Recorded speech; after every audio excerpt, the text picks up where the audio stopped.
No problem. గురుగారు కొంతమంది పెద్దవాళ్ళు చెప్తూ ఉంటారు, ఆడవాళ్ళకి నెలసరి వస్తూ ఉంటుంది, మంచి చెడు ఉంటుంది కాబట్టి ఆడవాళ్ళు కట్టుకోకూడదు. 60 ఏళ్ళు నిండిన వయసు ఉన్న వాళ్ళు కట్టుకోవచ్చు అంటూ ఉంటారు. మరి దానికి సంబంధించి ఏం చెప్తారు? ఆనది అని అనగానే ఆ నెలసరి అనేటటువంటిది ఆమె జీవితంలో ఒక భాగం. కాబట్టి ఎట్టి పరిస్థితుల్లో నెలసరి అనేటటువంటిది వచ్చినప్పుడు ఆ దేవాలయంలో ఆ విగ్రహానికి కట్టినటువంటి ఆ పూజ చేసి ఇచ్చినటువంటి ఆ యొక్క చీరను కట్టుకోవచ్చు. అప్పుడు మనం తీసేస్తాం. నెలసరి ఆ చీర మీద అయినా కూడా తీసేస్తాం, ఉతికేస్తాం. కాబట్టి నిర్మోహమాటంగా పట్టుకోవచ్చు. ఎవరైతే ఇలాగా ఏదో దేవత వస్త్రంలాగా మన వాళ్ళంతా కూడా చెప్తా ఉంటారు.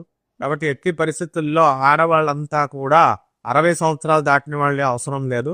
ఈ 60 సంవత్సరాల లోపల ఉన్నటువంటి వాళ్ళు, నెలసరి ఉన్నటువంటి వాళ్ళు దర్జాగా కట్టుకోవచ్చు. ఇలాంటి మూఢనమ్మకాలు అన్ని కూడా పెంచుతున్నారు. ఇది మంచిది కాదు. మంచం కూడా ఉండనివ్వరు. మంచం కూడా వేస్ట్ బిడికని చాపేసేస్తారు. ముందే చాపేసేసి ఉంచుతారు. అయినా బుద్ధి రాదు ఈ జనాలకి. చచ్చిపోయిన తర్వాత నా పిల్లలని ఇంకా డబ్బులు సంపాదిస్తూనే ఉంటాడు. ఎవరైతే మంచం మీద చనిపోతే ఈ మంచాన్ని ఎలాగైతే కాల్చేస్తున్నారో, ఇంట్లో చచ్చిపోతే ఆ ఇల్లునే కాల్చేయాలి. ఎవరైనా కాలుస్తున్నారమ్మా? ఇల్లు 1 సంవత్సరం పాటు వదిలేయండి ఇంట్లో. మళ్ళీ తర్వాత పూజలు హోమాలు మళ్ళీ డబ్బులు వస్తాయి కదా పూజారులకి. అందుకోసం హోమాలు చేస్తాం. 1 లక్ష రూపాయలు 2 lakhs ఇద్దరు కానీ మాకు అందుకని చెప్తున్నాడు. నేను నిర్మోహడంగా చెప్తున్నాను. ఏ మంచం మీద అయితే ఎవరైతే చనిపోతూ మంచాన్ని కాల్చేస్తున్నారో, ఆ విధంగా ఎవరైతే ఇంట్లో చచ్చిపోతున్నారో ఆ ఇల్లును కూడా కాల్చిగా. సో ఇలాంటి మూఢనమ్మకాలన్నీ కట్టకూడదు, పెంచకూడదు.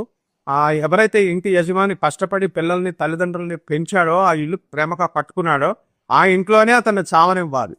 ఆ ఇంట్లో చచ్చిపోయినటువంటి మంచాన్ని కాల్చాల్సిన అవసరం లేదు. ఎవరికన్నా ఇస్తే కూడా తీసుకోరు కాబట్టి కాల్చేస్తున్నారనమాట. కాబట్టి భయం వాళ్ళ చచ్చిపోయినటువంటి వాళ్ళకి ఇచ్చేటటువంటి ఆ యొక్క బట్టల్ని ఇంటి చాకలు పట్టుకెళ్తాడు. ఆ బట్టలు కూడా ఇవ్వనివ్వట్లేదు వీళ్ళు. ఇంకా మంచాలను ఏమి ఇస్తారు? ఎవరికైనా పనికి వస్తుందంటే ఆ వస్తువు చాకల వాడికో ఎవరికో పట్టుకెళ్తానన్న వాడికి ఇవ్వచ్చు. లేని వాడికి కాల్చేసేయాలా.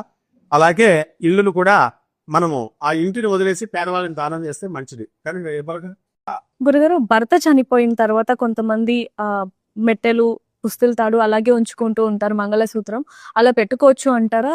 ఏంటంటారు దానికి సంబంధించి? తప్పకుండా ఉంచుకోవచ్చు. ఒంటరిగా వచ్చింది ఆడదు, మగాడైనా ఎక్కడి నుంచి తల్లి కడుపు నుంచి వస్తాడు, నగ్నంగా వస్తాడు. చనిపోయేటప్పుడు నగ్నంగానే పోతాడు, అది కాల్చిపడేస్తాడు. బట్టలు పట్టుకొని ఏం వెళ్ళదు. కాబట్టి ఈ భర్తతో హస్బెండ్తో ఇలా ఉన్న రాధాకృష్ణుల కూడా ఇద్దరు కలిసి పుట్టడానికి రాధాకృష్ణునే పుట్టలేదు. ఆమె బరసానాలో పుట్టింది, ఈయనేమో గోకులంలో పుట్టాడు కృష్ణుడు. సాక్షాత్తు పరమాత్మే అలా విడిగా పుట్టాడు.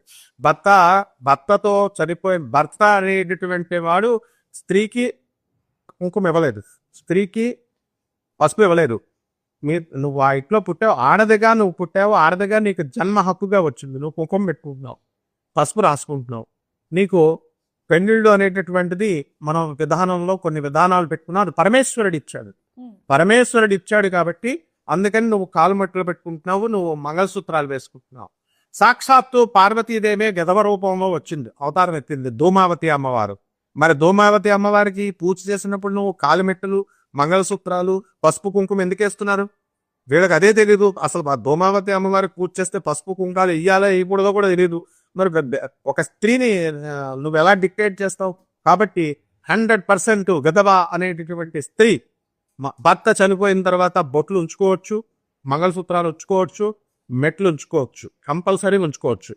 అసలు బ్రతుకున్న అప్పుడు ఉద్యోగాలు చేస్తున్నటువంటి వాళ్ళు ఫారెన్లో కానీ ఇండియాలో కూడా వచ్చేసింది మంగళసూత్రాలే పెట్టుకోవట్లేదు, ఇంకా మంగళసూత్రాలే. సో తప్పకుండా స్త్రీత్వానికి దీన్ని ముడిపెట్టకూడదు. స్త్రీ ఎలా కన్వీనియంట్ గా ఉండాలో అలా ఇస్తారనమాట, అలా ఉండొచ్చు. గురుగారు, బ్రహ్మ దేవుడికి అసలు పూజలు ఎందుకు చేయరండి? బ్రహ్మ అంటే అర్థం ఏంటంటే ఆయన కర్మణ్ణల్లా ఇప్పుడు సరస్వతి దేవిని సృష్టించాడు. ఎలా రాశారు పురాణాలు? సరస్వతీదేవి పుట్టించినటువంటి సరస్వతీదేవినే లవ్ చేశాడు, పెళ్లి చేసేసుకున్నాడు. బ్రహ్మదేవుడికైనా రొమ్మ తెగులు అని అంటారు. కాబట్టి బ్రహ్మగా కొన్ని మిస్టేక్స్ చేశాడు.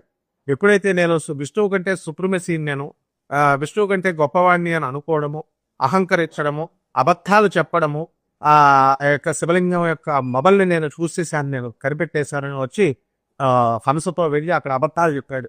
ఆ తర్వాత అంతేకాకుండా మ్యానిపులేటర్ గా ఉన్నాడు. మ్యానిపులేట్ చేశాడు. మొగలి పువ్వును తీసుకొచ్చి సాక్ష్యం చెప్పించాడు. ఎస్ నువ్వు చూసావు కదా అని. అందువలన దాన్ని పూజ పనికిరాదని శివుడు చెప్పించాడు. అలాగే కామధేనుమును తీసుకొచ్చాడు, తలతో చెప్పించాడు. కానీ దాని కాన్షియస్నెస్ ఒప్పుకోక తోకతో వీడి చూడలేదు అని తోకతో ఆవు చెప్పింది. అందువలన ఆవును ఏం చెప్పారంటే వెనక పృష్ఠభాగం పూజ చేసుకోమన్నారు. ఇలాంటి మ్యానిపులేషన్స్ చేసేవాడు, ఇలాంటి బ్యాడ్ క్వాలిటీస్ బ్రహ్మదేవుడికి ఉన్నాయి కాబట్టి బ్రహ్మదేవుడి యొక్క తలను తీసేశాడు. పంచాననుడు అసలు బ్రహ్మకి 5 తలలు ఉండేవి, శివుడికిను బ్రహ్మకి 5 ఉండేవి.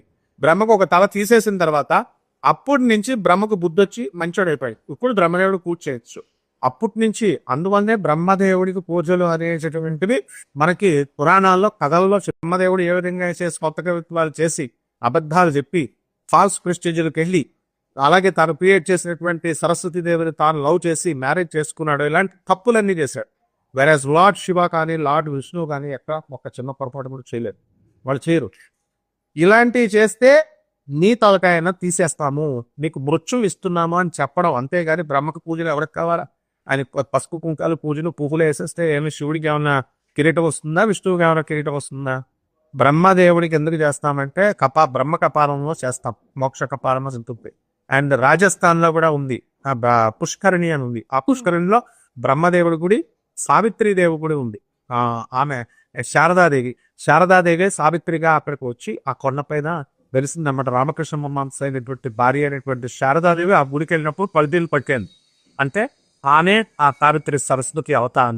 కాబట్టి పురాణాలను కుకిడి పురాణాలలాగా కాకుండా డీకోడ్ చేసుకుని అంతరాత్మంతో తెచ్చుకున్నప్పుడు మనకి అర్థమవుతాయమ్మా. బ్రహ్మదేవుడి బ్రహ్మాండంగా పూజలు చేయొచ్చు.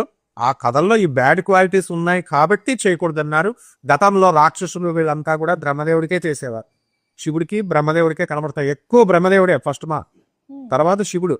విష్ణువు జోలికి వెళ్ళారనమాట.